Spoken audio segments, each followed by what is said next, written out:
These are my bucks out grazing. Got Quattro, Mozzie, and Tahoe. And Quattro came down with what we think was Meningeal worm infection in January this year. So it's been almost 2 months now. We've aggressively treated with multiple rounds, but he still has back leg weakness. If we can get him running, you can see how he's limping around on that back left leg, and it makes it hard for him. I don't know if he'll ever be able to service does. We've tried multiple things with him, and seems to possibly be permanent nerve damage. Come here, Quattro. Come here, buddy. He's excited. We let him out to the pasture with the boys. It's been a while since they've been out, so they love going out in the pasture. There's just a lot for them to eat all over. They've got a couple acres to roam around and lots of random weeds and grass and stuff, so they love it when they get to go out to pasture. So I don't know if I'm going to get him running enough so you can really see his bunny hop. But it's been a nasty bugger, and lots of people who own goats aren't aware of it.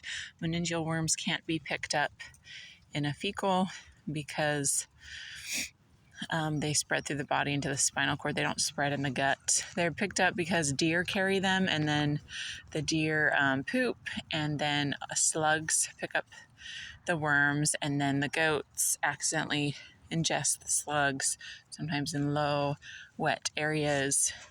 And then it travels through their body and eventually up to the spinal cord and the brain, and can cause death if it's not caught and treated. Symptoms usually manifest in the back legs first. So we originally thought that he had just sprained or broke a back leg. The vet came out though and checked it, and there wasn't anything, so we gave him some Banamine.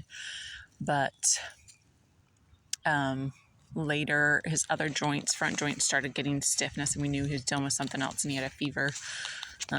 So we did the treatment protocol for meningeal. We also did treatment protocol for goat polio just in case, which is high levels of vitamin B. But he did show improvement, so vet was wondering also if a tumor was a possibility. He showed improvement, so that kind of ruled out the tumor, but and the B vitamins did not fix things, so that kind of leaves a meningeal worm as the only possibility. I think there's technically a way to test for it, but it involves taking fluid out of their joints. It's a pretty involved test, and it takes a long time to turn around, so if you wait for test results to treat it, it'll be too late.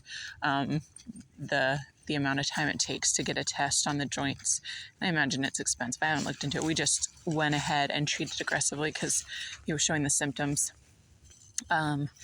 He would fall over a lot running. He's figured out how to stabilize himself now, even though he's got that limp on the back leg, but it was really bad before. He could hardly run. He'd fall over. He was unstable.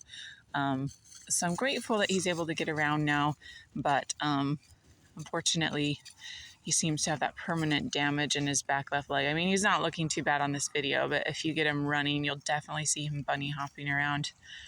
So we're glad we caught it, but it's unfortunate, and it's not a common one, but it does happen. I've heard of a handful of cases, so keep an eye out.